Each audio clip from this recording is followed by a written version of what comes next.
இன்றைக்கி நம்ம பார்க்க போகிறது சுவையான அதுவும் ஸ்பைசியான ஃபிஷ் ஃப்ரை பண்ணுறது எப்படி. நான் இன்றைக்கி 500 கிராம்ஸ் ஃபிஷ் எடுத்திருக்கேன். ஃபிஷ்ஷை இந்த மாதிரி நல்லா க்ளீன் பண்ணி எடுத்துக்கோங்க. மேரினேட் பண்ணுறதுக்கு 1 டீஸ்பூன் மஞ்சள்தூள், நான் இன்றைக்கி 1 டீஸ்பூன் மிளகாத்தூள் எடுத்திருக்கேன். உங்கள் காரத்துக்கு ஏற்ப மிளகாத்தூள் சேர்த்துக்கோங்க.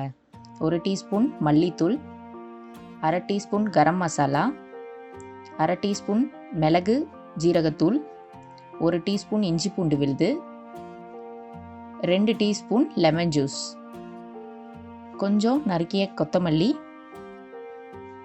கொஞ்சம் நறுக்கிய கருவேப்பிலை, அப்புறம் தேவையான அளவு உப்பு சேர்த்துக்கலாம். இப்போ இதை நல்ல மசாலா ஃபிஷ்ஷில் எல்லாமே ஒட்டுற மாதிரி நல்லா கிண்டி விட்டுக்கோங்க. பாருங்கள், இந்த மாதிரி மசாலா எல்லாமே ஃபிஷ்ஷில் நல்லா ஒட்டுற மாதிரி கிண்டி விட்டுட்டு கொஞ்சம் அதில் அதாவது ஒரு 2 டேபிள் ஸ்பூன் எண்ணெய் ஊற்றி நம்ம மேரினேட் பண்ணிடலாம்.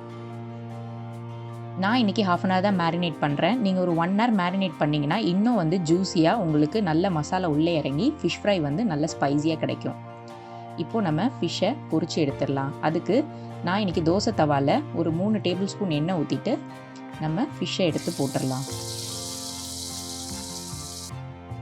இந்த மாதிரி கொஞ்சம் நேரம் கொஞ்சம் வெந்ததுக்கப்புறம் நம்ம ஃபிஷ்ஷை திருப்பி போட்டுக்கலாம்.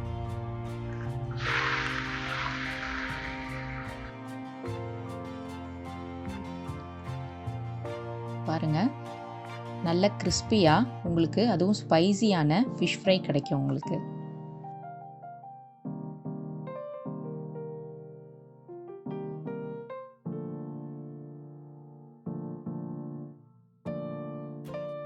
பாருங்கள், நல்ல ஜூஸியான கிறிஸ்பியான ஃபிஷ் ஃப்ரை உங்களுக்கு ரெடி ஆகிட்டுருக்கு.